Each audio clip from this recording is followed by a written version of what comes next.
Today's video is about the Elliot Rodger case in 2014. Viewer discretion is advised. Elliot Oliver Robertson Rodger was born on the 24th of July 1991 in London, England. His father is English filmmaker, producer and director Peter Rodger, known for his work on the Hunger Games. His Malaysian Chinese mother, Lee Chin, is a nurse who works on film sets and who later worked as a research assistant for a film company. Rodger has a sister, Georgia, 3 years his junior.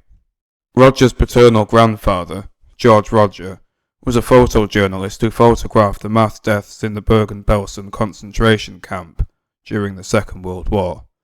Lee Chin dated Star Wars creator George Lucas before meeting Peter Rodger. They remained friends even after the relationship ended, and the young Elliot Rodger attended Star Wars premieres, though he never actually met Lucas. In 1996, when he was 5, Rodger's family relocated to Los Angeles. His parents divorced when he was 7.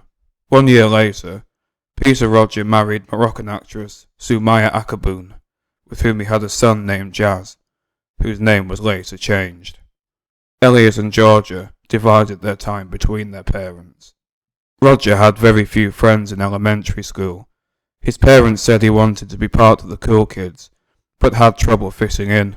They moved him to numerous schools, in the hope that he would eventually find somewhere where he would fit in. In high school he was bullied, though he never spoke about it with his parents. He attended Crespi Carmelite High School, an all-boys Catholic high school, and Taft High School. In Crespi Carmelite High he was bullied. Food would be thrown at him and he would be pushed into lockers. In another incident, his head was taped to his desk while he slept. After dropping out of 2 high schools, Rodger enrolled in the tiny Independence Continuation High, with only 100 students. After graduating in 2009, he briefly attended Los Angeles Pierce College and Moore Park College, before relocating to Isla Vista in 2011. He attended Santa Barbara City College, but by February 2012, he had abandoned his studies. Rodger had been in and out of counselling since the age of 8, the same age when his father remarried. From a young age he had displayed certain autistic traits, and there was speculation that he may have suffered from Asperger's syndrome, though he was never formally diagnosed with this condition. In 2007, at the age of 16, he was diagnosed with pervasive developmental disorder not otherwise specified, an autistic spectrum disorder. As stated previously, Rodger was bullied beginning in 9th grade. He would write that he cried by himself every day. He struggled to make friends, though acquaintances would later say that he rebuffed their efforts to be friendly. In 2012, his only true friend ended the friendship suddenly without offering any explanation for doing so. For much of his teens and early 20s, Rodger was obsessed with World of Warcraft. He also had a YouTube channel and an online blog through which he would express loneliness and rejection. In one such video, he complained about being single and could not understand why girls hated him. He revealed that he had been prescribed risperidone but refused to take it, saying, "After researching this medication, I found that it was the absolutely wrong thing for me to take." After turning 18, Rodger began rejecting mental health care, became increasingly isolated, and became obsessed with losing his virginity.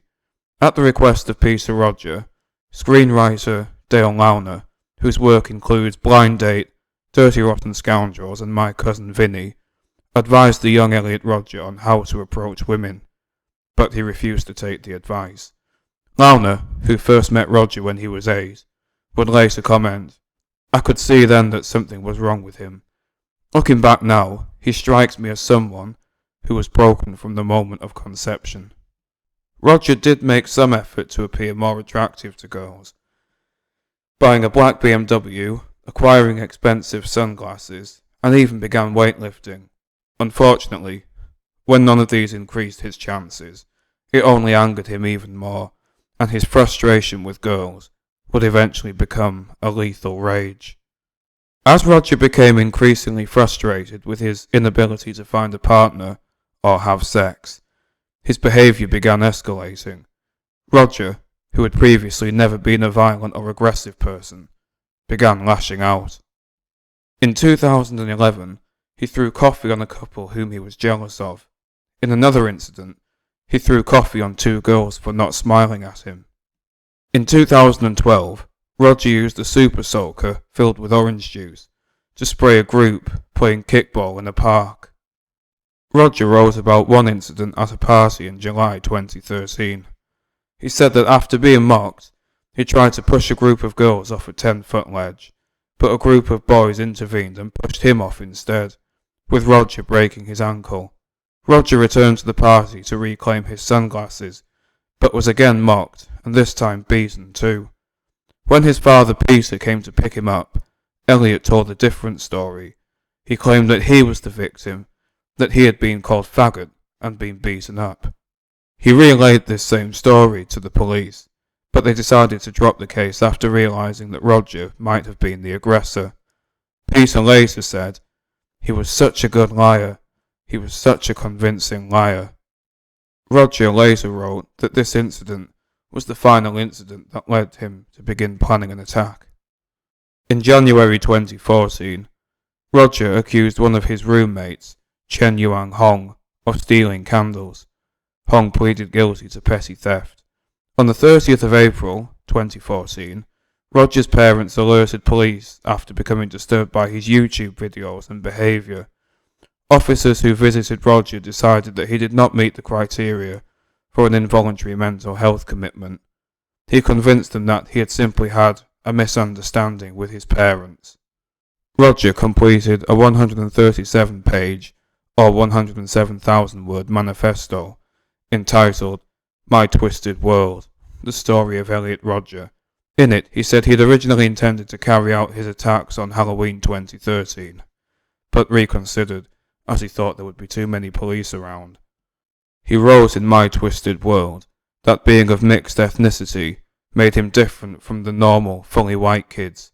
On one online forum, he made racist comments on African Americans, Hispanics, South Asians, and East Asians, saying that seeing these ethnic groups socializing with white women makes you want to quit life. He made a shockingly racist comment about an African American man dating a white woman. In his manifesto, Rodger stated that, in his ideal world, he would quarantine all women in concentration camps. In these camps, the vast majority of the female population will be deliberately starved to death. That would be an efficient and fitting way to kill them all off. I would have an enormous tower built just for myself, and gleefully watch them die. He also dreamed of a pure world where the man's mind can develop to greater heights than ever before. Future generations will live their lives free of having to worry about the barbarity of sex and women, which will enable them to expand their intelligence and advance the human race to a state of perfect civilization. He said he wanted to kill his stepmother and half-brother, but was not mentally prepared to kill his father. In September 2012, Rodger visited a shooting range to practice firing handguns. In November, he purchased his first handgun, a Glock 34 pistol, saying it was an efficient and highly accurate weapon. In early 2013, he purchased two additional handguns, SIG Sauer P226 pistols, and described them as being of a much higher quality than the Glock and a lot more efficient. He purchased the guns in Oxnard and Burbank, California.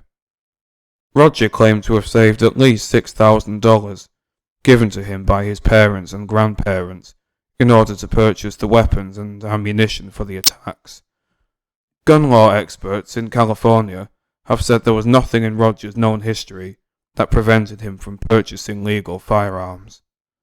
In his final YouTube upload, on the 23rd of May 2014, entitled Elliot Rodger's Retribution, Rodger complained of being single, rejected by women, his lack of sexual experience, and his envy of sexually active men. He announced his intention to seek revenge on all the women who had rejected him. Tomorrow is the day of retribution, the day in which I will have my revenge against humanity, against all of you. and the sexually active men who were getting what he felt he had been denied. And I will slaughter every single spoiled, stuck-up, blonde I see inside there. On the evening of the 23rd of May 2014, Rodger's attacks began in his apartment building on Seville Road, where he stabbed 3 men to death. Bloodstains later found in the hallway suggested that Rodger had attacked some of the victims as they entered, and a bloody bath towel and paper towels in the bathroom indicated that Rodger had tried to clean the hallway. The men's positions indicated that each was killed separately as he entered. It was confirmed that 2 of the victims were Rodger's roommates, while it was unclear whether the third man was a resident or simply visiting for the night. After the stabbings, Rodger purchased coffee in a shop. At around 8:30 p.m, he was seen working on his laptop in his car in the car park outside his apartment. He uploaded his retribution video at 9:17 p.m. and sent the manifesto email to 34 people at 9:18, including his therapist, his parents, childhood friends, and former teachers. His therapist received the email, then alerted Rodger's mother, who then contacted her ex-husband. Travelling separately, both parents frantically left Los Angeles for Santa Barbara, calling Isla Vista police en route. Rodger drove to the Alpha Phi sorority house on Embarcadero del Norte and Segovia Road near the University of California, Santa Barbara. He knocked on the front door for several minutes before shooting people nearby, killing 2 women and injuring a 3rd woman. Rodger got back into his car. He shot at an unoccupied coffee shop on Pardo Road, then at a delicatessen. A man was struck 7 times and killed. As Rodger drove south on Embarcadero del Norte, he struck a pedestrian and fired at 2 people on the pavement, missing them.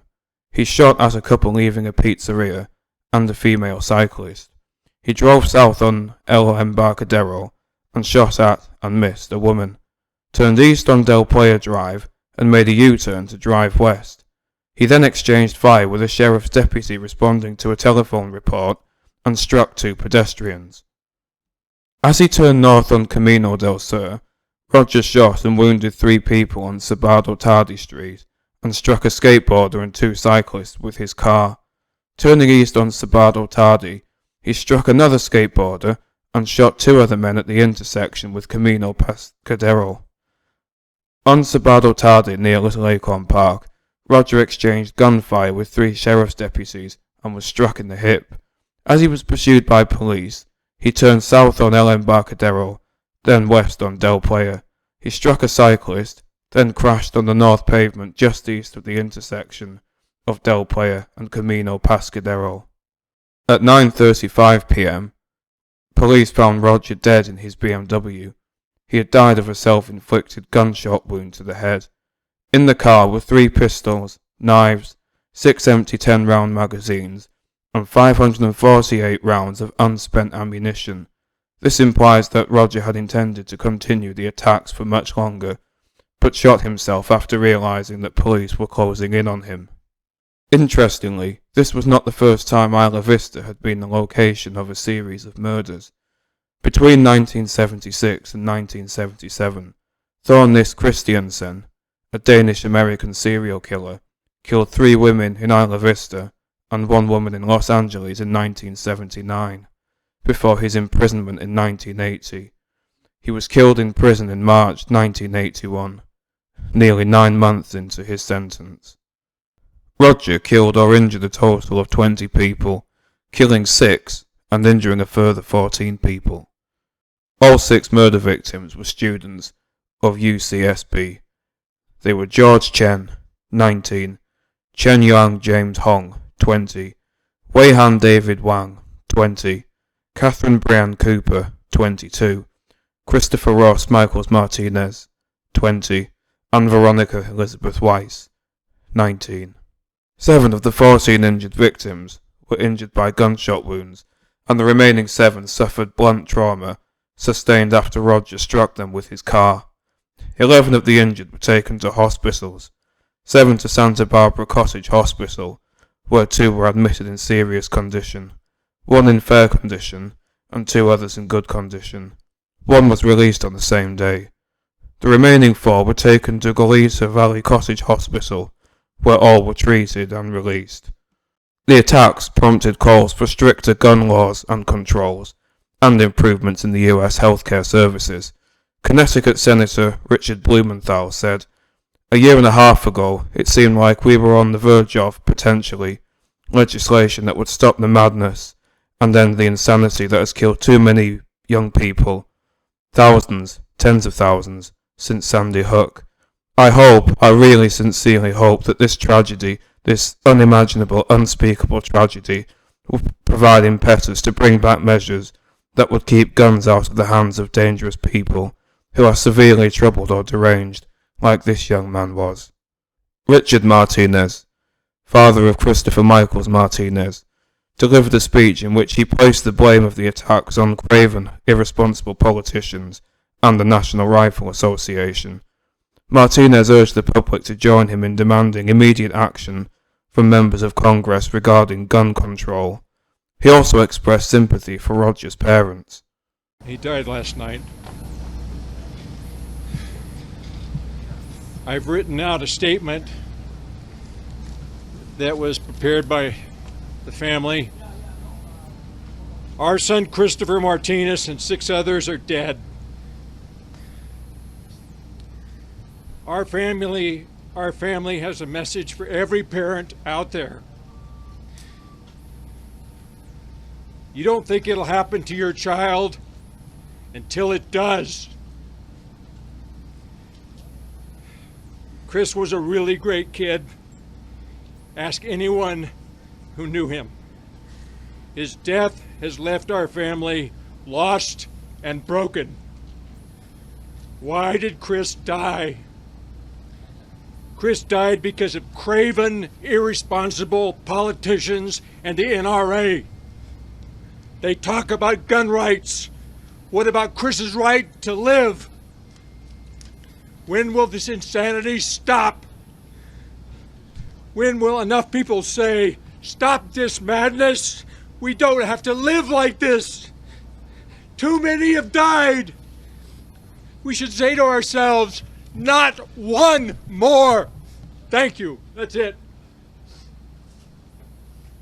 Lee Chin, mother of Elliot Rodger, has declined to discuss her son or the events of the 23rd of May 2014, and has said that people's thoughts should be with the victims of the attacks. In an interview with Barbara Walters, Peter Rodger insisted that he had no idea that his oldest son was harbouring a lethal rage, and simply thought he was suicidal. Tellingly, during the interview, he never refers to Elliot by name, instead referring to him as "my son" and "this boy," implying that he had distanced himself from his son. Some users in the video's comment section on YouTube have said that the way in which Peter Rodger talks about his son proves that he had no real connection with Elliot, and this may have contributed to Elliot's mental health problems. Every night I go to sleep, I wake up, and I think of those young men and young women that have died, and that were injured, and were terrorized. And my son did that. My son caused so much pain and suffering for so many families. It's like a reverse nightmare situation. When you go to sleep normally, you have a nightmare and you wake up and, oh, everything's okay. Yeah. Now I go to sleep, I might have a nice dream. And then I wake up and then slowly the truth of what happened dawns on me. And, that is that my son was a mass murderer. There's no way I thought that this boy could hurt a flea. Elliot Rodger's YouTube account and online blog were closed down after the attacks. On the 24th of May 2014, one day after the attacks, the memories of the victims were honoured by a candlelit memorial in Ayaskoyo Park in Isla Vista. On the 27th of May, 20,000 people attended a memorial service in UCSB's Harder Stadium. On the 23rd of May 2015, the first anniversary of the attacks, hundreds of people gathered at USCB for a candlelit vigil in remembrance of the victims. The mother of George Chen made a speech at the event. Despite the horrific nature of the attacks, Elliot Rodger has been glorified in the incel community. The incel community is a growing online community of men who identify as involuntary celibates, blame women for their inability to find a partner or have sex, and harbour extremely misogynistic views. Elliot Rodger is regarded as the most prominent incel and has even been referred to as a saint in the community. It is not uncommon for people on incel forums to make reference to ER or going ER. Since the Elliot Rodger case in 2014, there have been a number of similar attacks, some explicitly in the name of the incel movement, and some even referencing Rodger. In 2018, 4 years after the Isla Vista shootings, 25-year-old Alec Manassian killed 10 people and injured a further 16 people in Toronto, Canada. Before the killings, he posted this message on Facebook: Private Recruit Manassian Infantry 00010, wishing to speak to Sergeant 4chan please. C23249161. The incel rebellion has already begun. We will overthrow all the Chads and Stacys. All hail the Supreme Gentleman, Elliot Rodger. Manassian was found guilty of 10 counts of first-degree murder and 16 counts of attempted murder. His sentencing has been adjourned until 2022 due to the ongoing COVID-19 pandemic. In 2021, Jake Davison, a 22-year-old apprentice crane operator from Plymouth, England, shot 5 people, including his own mother, and injured 2 people before turning the gun on himself. Much like Elliot Rodger. Although Devon and Cornwall police have not yet established a motive, early indications suggest that the attack may be linked to the incel community. Davis had lamented on social media about his lack of experience with women and how he had never experienced a teenage romance. Also in common with Rodger, he posted misogynistic and homophobic content on his various social media platforms. We don't know where or when the incel community will strike again, but it is almost inevitable that the incels will strike again. Until then, we will be waiting.